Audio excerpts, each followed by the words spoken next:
You are currently the only person in this conference.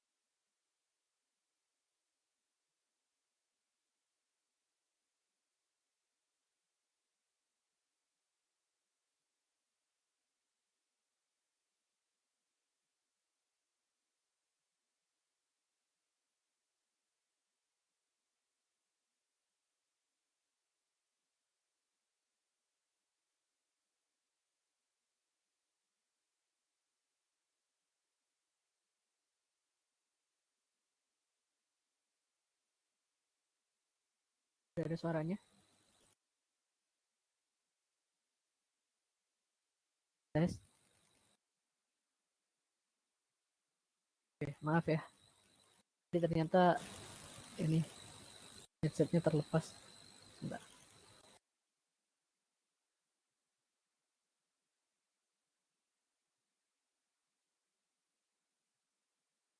Baik, jadi bahasan kali ini itu tentang apa itu FPGA, kenapa menggunakan FPGA, dan apa saja bahasa pemrograman FPGA itu sendiri. FPGA merupakan singkatan dari Field Programmable Array,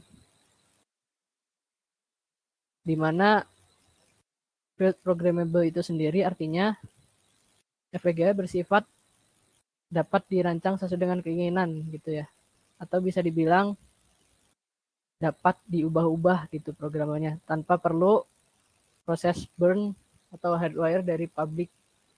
Jadi maksudnya bisa langsung digunakan gitu untuk pengecek, untuk pembuatan coding tanpa perlu dilakukan paten terlebih dahulu gitu. Sedangkan gate array ini itu mengartikan bahwa FPGA terdiri atas gerbang-gerbang digital di mana interkoneksi gerbang digital tersebut masing-masingnya dapat dikonfigurasi antara satu sama lain. Jadi gate-gate itu bisa dikonfigurasi satu sama lain dan bisa saling menyambung gitu.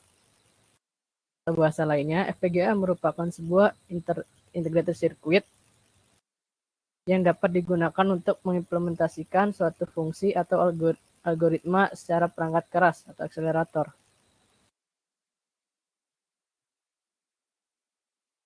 Kenapa menggunakan FPGA?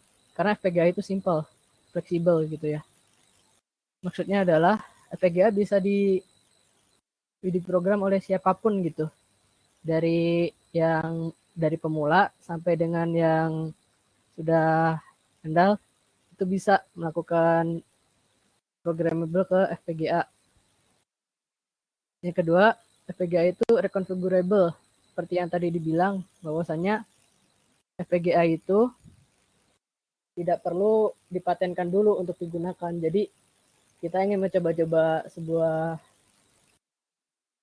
bisa dibilang sebuah program gitu yang ingin kita buat, apakah bisa berjalan atau tidak, kita tidak perlu mematenkannya setiap saat apabila ada kesalahan gitu. Itu dia kenapa FPGA bisa digunakan sebagai prototipe awal sebelum membuat suatu proyek besar.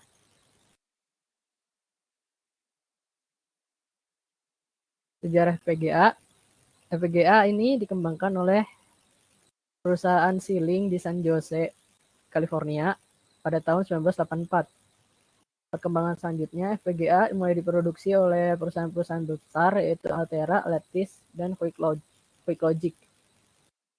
Di antara perusahaan tersebut, terdapat dua perusahaan yang mendominasi produk FPGA saat ini di seluruh dunia, yaitu Xilinx dan juga Altera.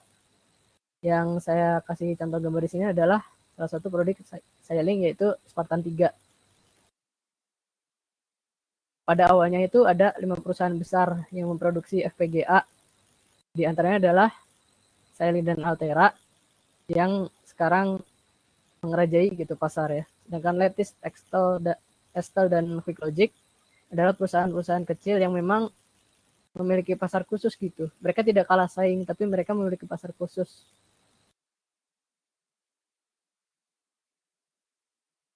Awal mulanya, FPGA ini tidak lepas dari adanya alat elektronik yaitu transistor. Transistor merupakan alat semikonduktor yang dipakai sebagai penguat, sebagai komponen pemutus dan penyambung atau switching dan stabilisasi tegangan.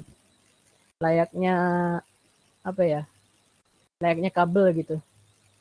Kabel dan juga kabel yang diberi kapasitor, yaitu transistor itu sendiri ya.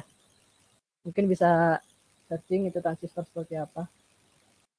Perkembangannya selanjutnya adalah munculnya integrated circuit pada sekitar tahun 1950-an. Integrated circuit ini lebih dikenal sebagai otak dari sebuah peralatan elektronik seperti TV, handphone, komputer, dan lain sebagainya. Alat-alat elektronik gitu ya. Kemudian terus-menerus muncul komponen lain seperti DRAM, SRAM, mikroprosesor, ASIC, hingga sekarang itu muncul yang baru yaitu FPGA yang sudah semakin terkenal. Bila dilihat dari segi bentuknya, FPGA tidak beda jauh dengan bentuk IC lainnya. Hanya saja, jika dilihat dari isinya, FPGA memiliki bagian yang berbeda dengan komponen IC pada umumnya. Ini merupakan bagian-bagian dari FPGA ya. Yang pertama itu adalah logic block. Yang tengah ini, yang kotak-kotak besar ini, merupakan tempat di mana segala proses bentuk rangkaian logika yang dibuat oleh kita sebagai pemakai itu ada gitu. Jadi nanti kita membuat sebuah program logika atau gate, nanti disimpan di salah satu logic block ini jika memang kita memerlukan banyak sekali program gitu ya. I/O block atau I/O cell sebagai interface antara eksternal pin dan device lainnya. Karena FPGA itu hanya sekedar chip, tapi pada umumnya di pasaran itu FPGA itu udah bentuknya alat gitu ya, udah cukup besar gitu. Dan itu eksternal chip inilah I/O cell ini yang menghubungkan proses pemrograman FPGA ini ke alat yang memang tersambung FPGA dan memang akan kita gunakan gitu. Programmable interconnect yaitu yang biru ini itu merupakan bisa dibilang wire-nya gitu. Wire segmen yang menghubungkan antara satu logic block dengan logic block yang lain sehingga bisa saling membaca gitu. Jadi nggak tumpang tindih. Cara kerja FPGA tersusun dari namanya yang logic block tadi ya, yang kotak tadi, yang kemudian terhubung oleh interconnection resource ini, yang biru ini, wire. Kumpulan-kumpulan logic cell ini akan seperti ini ya, isinya itu. Salah satu contohnya. Ini akan diprogram oleh user. Ini juga diprogram oleh user sebanyak yang kita inginkan, sebanyak program yang kita inginkan. Ini nanti akan saling terhubung gitu dengan adanya interkoneksi wire tadi. Sebuah logic cell itu berisi lookup tables. Lookup table ini adalah layaknya sebuah logic gate gitu, sebuah gerbang logika. Misalnya ada gerbang logika NOT, ada gerbang logika XOR, ada gerbang logika AND.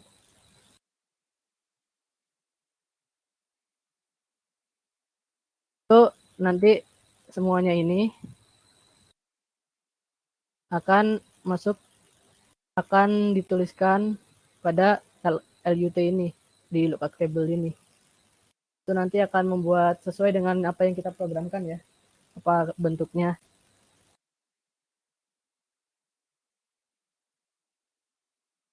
Terus ada D flip-flop. D flip-flop itu bisa dibilang debounce flip-flop ya, atau kita bisa gunakan D flip-flop itu untuk sebuah tombol. Misalnya kita menekan suatu tombol dan melepaskannya, itu akan men-trigger bahwasanya tombol itu tertekan dan terlepas gitu. Itu bisa membuat bahwasanya inputan ini masuk atau tidak, yang nantinya D flip-flop ini akan meneruskan program dari LUT dan menggabungkannya ke multiplexer. Dan multiplexer di sini adalah piranti digital yang berfungsi sebagai saklar gitu, yang menghubungkan data dari beberapa masukan yang sudah kita buat dan D flip-flop untuk berfungsi memilih beberapa input menjadi satu output gitu. Karena dari LUT sendiri kan ini ada outputnya dan D flip-flop itu ada outputnya. Maka disatukan pada multiplexer 2 ke 1, jadi ini akan ada satu output yang keluar gitu, yaitu perintah yang kita codingkan. Dan ini ya, pada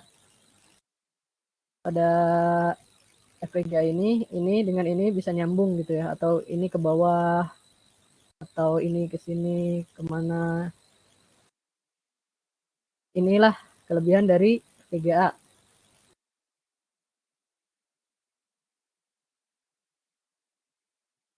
Ya, sifat dari FPGA itu sendiri.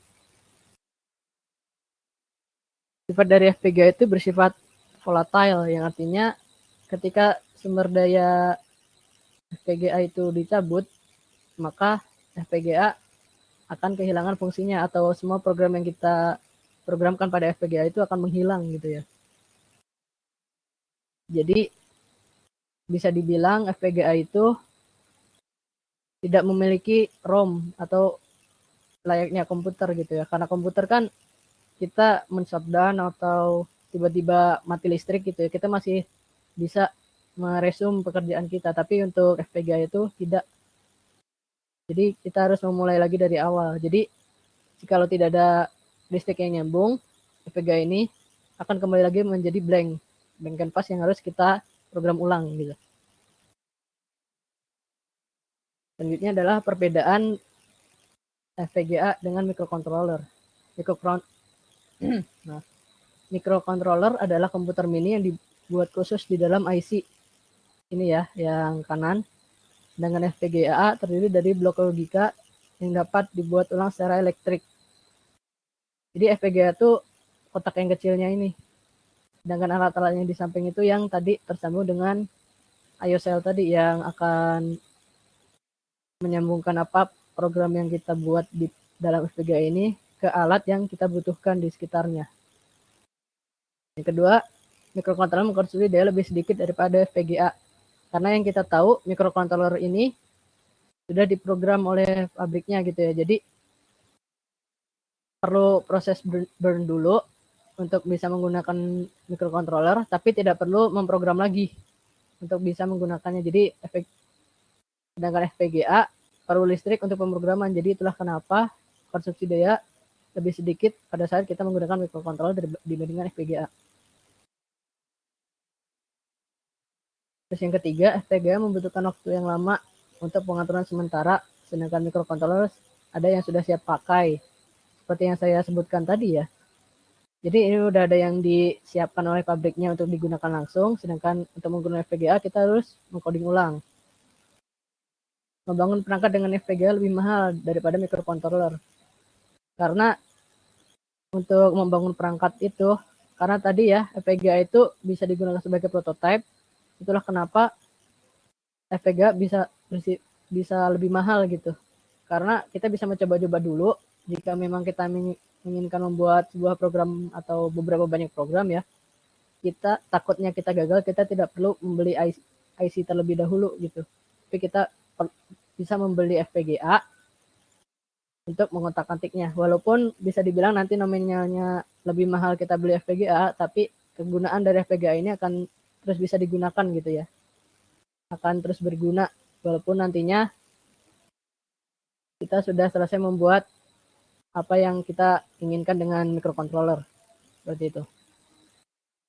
Terus FPGA design entry. Suatu rancangan pada FPGA dapat diimplementasikan dengan dua metode, yaitu metode menggunakan gambar atau skematik. Yang kedua, menggunakan bahasa deskripsi perangkat keras atau HDL. Hingga saat ini, metode perancangan menggunakan HDL, baik Verilog maupun VHDL, lebih banyak digunakan daripada metode skematik. Lebih dari 1 dekade terjadi perdebatan panjang yang tak selesai-selesai di antara komunitas pengguna VHDL dan Verilog. Mereka berdebat kode mana yang lebih bagus digunakan untuk pemrograman FPGA. Padahal penggunaan keduanya itu sama saja ya, tergantung dengan kita pengguna yang memprogramnya, apakah lebih enak menggunakan VHDL atau Verilog. Untuk perbedaannya secara konsep, VHDL dan Verilog itu, Verilog berasal dari tradisi bottom up. Jadi Verilog itu dari atas ke bawah. Yang sering digunakan dalam IC industri IC, sedangkan kode VHDL itu perspektifnya dari atas ke bawah. Itu perbedaan umumnya gitu ya. Namun perbedaan jelasnya nanti akan ada contohnya gitu. Yaitu pada sintaks dan metode dari kedua kode tersebut. Untuk kali ini saya tidak akan membahas jauh-jauh VHDL dan Verilog ya. Saya hanya akan membahas VHDL karena VHDL yang saya gunakan saat ini merupakan bahasa yang lebih sering yaitu VHDL. Keunggulan dari VHDL adalah kemampuannya untuk menggunakan gabungan level dari model yang memiliki arsitektur yang berbeda gitu ya. Jadi bentuknya kayak device-nya, kita memberikan entity dan juga arsitekturnya. Dan arsitektur di sini banyak fungsinya gitu. Pada kenyataannya, kode Verilog juga memiliki konsep yang sama, yaitu mode. Tapi bedanya di entity itu dia, di device-nya itu dia modul. Meskipun demikian, keunggulan itu secara eksplisit didefinisikan dalam VHDL dan secara praktis digunakan bersama oleh rancangan multilevel dalam VHDL. Ini ya, dalam VHDL itu misalnya bagian interface itu entity dan bagian behaviornya itu arsitektur. Sedangkan dalam Verilog itu dia harus menyebutkan modul dan kemudian di-assign apa sih yang ingin dilakukannya gitu. Itu perbedaan awalnya. Terus kita masuk ke entity, yaitu model interface. Entity memberikan arti tentang bagaimana sebuah rancangan dideskripsikan oleh VHDL dalam hubungannya dengan model VHDL lainnya. Dalam entity juga diperbolehkan untuk mendefinisikan beberapa parameter yang mengambil model menggunakan hierarki. Kerangka contohnya seperti ini ya. Entity name is apa, entity nama programnya is apa aja entity-nya, terus kemudian n entity gitu.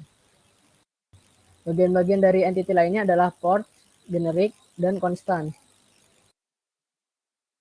Untuk generic ini, untuk port ini sendiri ya, deklarasi port ini mendefinisikan jenis dari koneksi dan arah yang sesuai.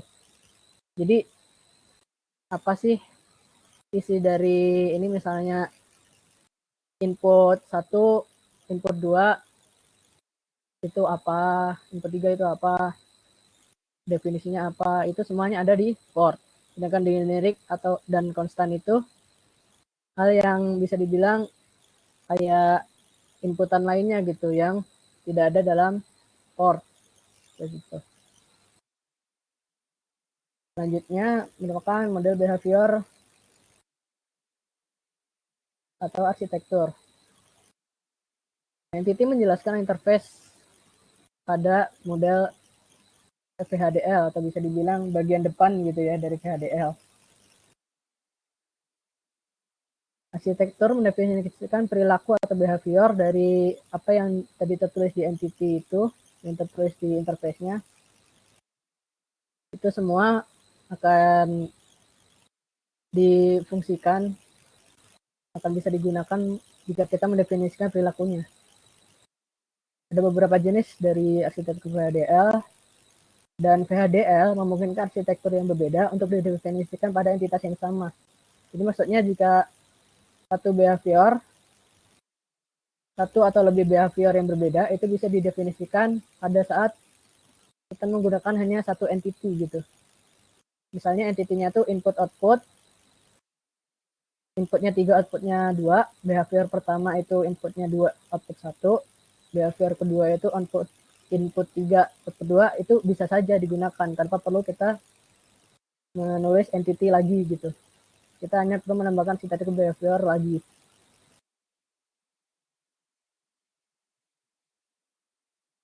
Pada arsitektur behavior itu, maaf ya lewat, Ini merupakan contohnya ya, contoh bentuk arsitektur behavior. Deklarasinya telah memberi arsitektur behavior of name, ini nama tentang programnya, is arsitektur declaration. Kemudian di begin, apa kontennya, lalu di end. Jika sudah mendefinisikan gitu arsitektur behavior itu dari sebuah programnya, kita bisa memberikan input pada saat nih pada arsitektur declaration jika kita memang memerlukan gitu ya. Misalnya di sini ada signal 1, signal 2 itu berbentuk bit. Kita bisa memasukkan ini pada arsitektur declaration agar nanti bisa digunakan pada arsitektur konten sinyal-sinyal ini.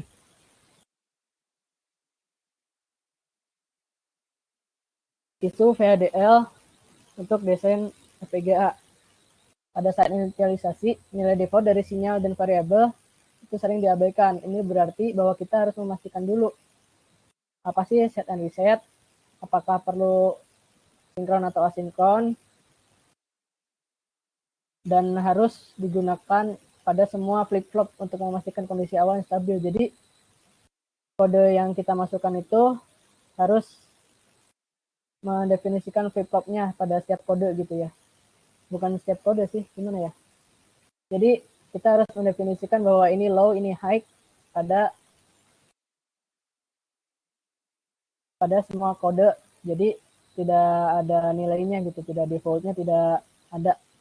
Jadi kita bisa mendefinisikan 0 itu high atau 0 itu low, itu harus kita definisikan sendiri pada programnya. Terus isu kedua yaitu floating point number and operation. Jadi pada FPGA itu tipe data yang menggunakan floating point ini sangat tidak didukung karena mereka biasanya itu 32 bit ya, dan 32 bit itu terlalu besar untuk sebagian platform FPGA dan juga ASIC. Jadi maksudnya floating point di sini, misalkan saja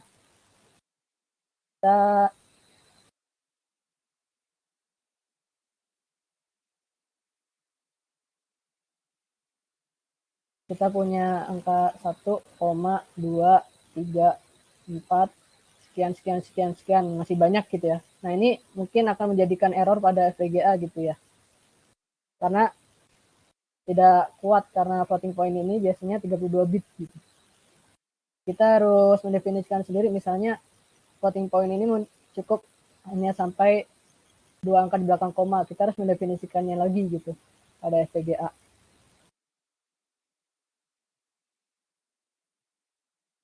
Oke, selanjutnya ini contoh ya. Ini contoh gerbang OR dan AND. Ini bentuk skematiknya. Dan ini bentuk dari Verilog dan VHDL-nya. Jika VHDL memakai library, Verilog itu menggunakan modul. Pada library digunakan apa? Itu sudah, ini merupakan definisi awal VHDL, sedangkan Verilog itu modul. Kalau bisa kita bilang, kalau di bahasa Python ya, kita harus mengimport dulu gitu ya. Import apa? Nah ini yang membedakannya. Kalau Verilog itu langsung modulnya seperti apa. Kalau VHDL kita menggunakan library umum IEEE. Jadi library IEEE itu isinya banyak banget gitu ya library-nya.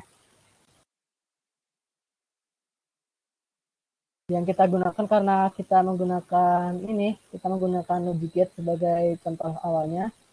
Kita menggunakan std logic 1164.all. Kenapa .all? Karena kita ingin mendefinisikan semua gerbang logika gitu.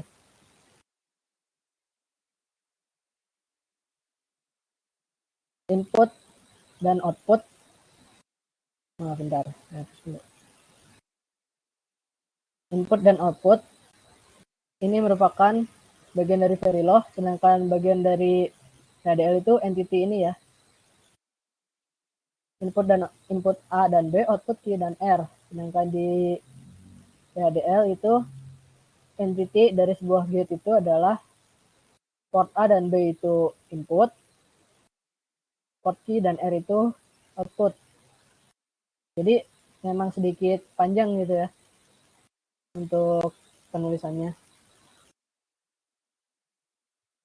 Selanjutnya ini assign. Assign ini merupakan apa sih yang ditugaskan gitu. Apa sih input dan output. Input dan output ini mau seperti apa sih bentuknya gitu. Kalau di Verilog itu langsung di assign aja ya. Langsung gampang gitu. Tinggal assign langsung output key itu A ditambah B, A dan B. Output R itu A atau B. Udah segampang itu sudah jadi gerbang OR dan AND. Untuk PHDL sedikit panjang ya. Kita harus memberitahu dulu arsitekturnya. Arsitektur ini apa sih yang akan digunakan, apa sih yang akan dilakukan oleh input A dan B dan juga output Q dan R. Kita ingin mengimplementasikan itu pada gate. Jadi input output yang ada di sini kita implementasikan berdasarkan gate atau logic gate. Kita mulai karena kita tidak perlu menambahkan lagi sesuatu ya. Jadi arsitektur yang awal itu kita tidak perlu menuliskannya. Langsung saja kita menuliskan arsitektur kontennya. Output key adalah input A, and B, yaitu gerbang N. Ini. Output R adalah input A atau B. Jadi tidak beda jauh sih untuk isi atau konten dari PHDL dan juga Verilog, tapi untuk PHDL kita harus memberikan definisinya dulu gitu. Terus kita N. Itu nanti hasilnya akan jadi gerbang AND dan OR sesuai dengan input yang ingin kita berikan. Jadi kita harus mendefinisikan lagi input A itu 0 atau 1, input B itu 0 atau 1, sama halnya dengan Verilog. Tapi jika kita menggunakan Ceiling atau Quartus ya, atau kita bisa menggunakan, jadi untuk aplikasi pemrogramannya itu ada Ceiling, ada Quartus,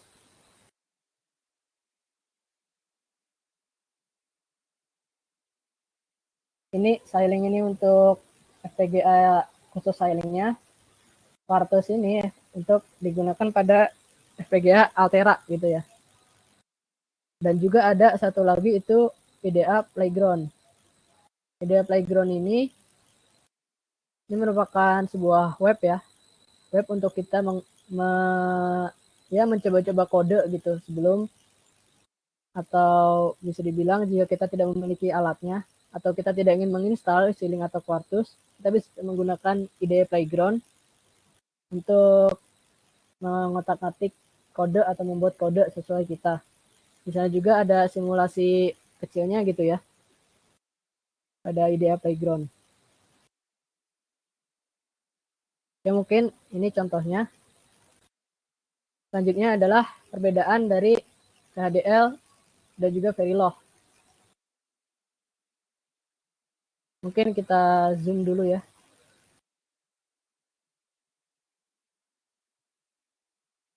Oke.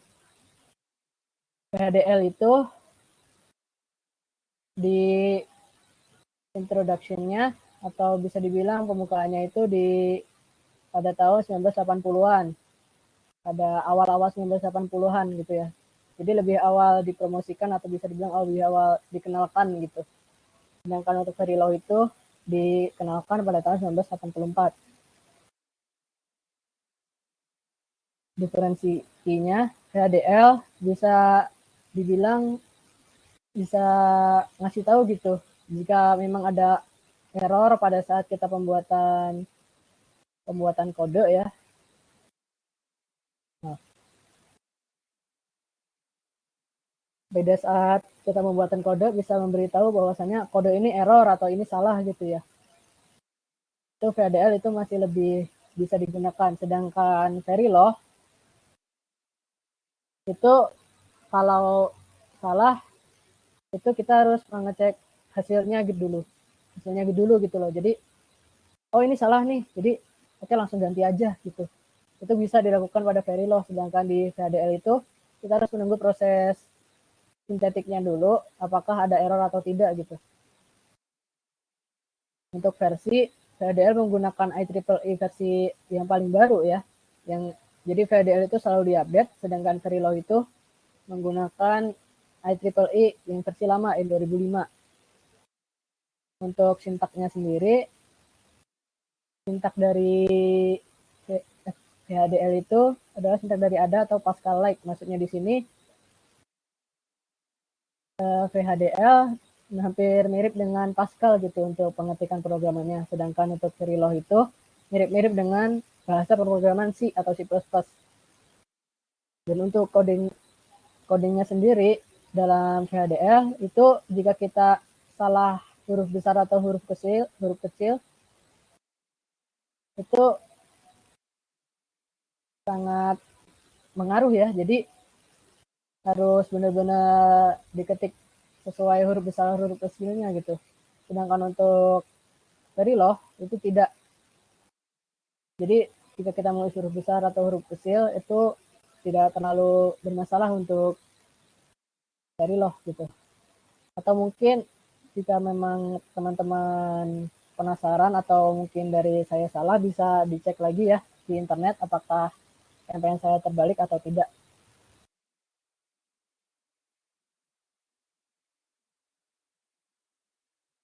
Ya mungkin cukup segitu sih apa yang bisa saya sampaikan.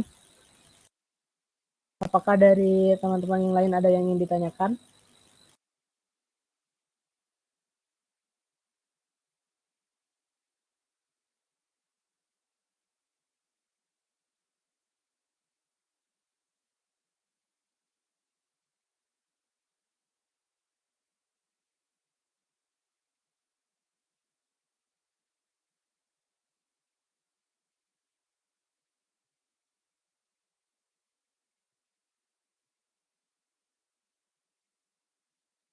Oke, mungkin jika memang tidak ada ya, di sini saya ada sedikit bisa dibilang referensi saya gitu ya untuk menulis tentang PHDL ini.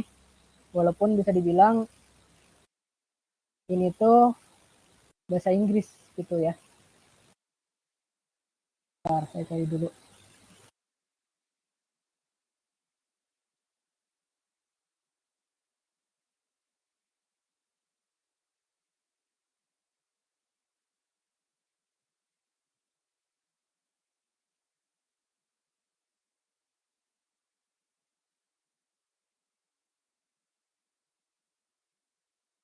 Nah itu ada link yang saya kasih, itu isinya itu pemrograman FPGA gitu ya.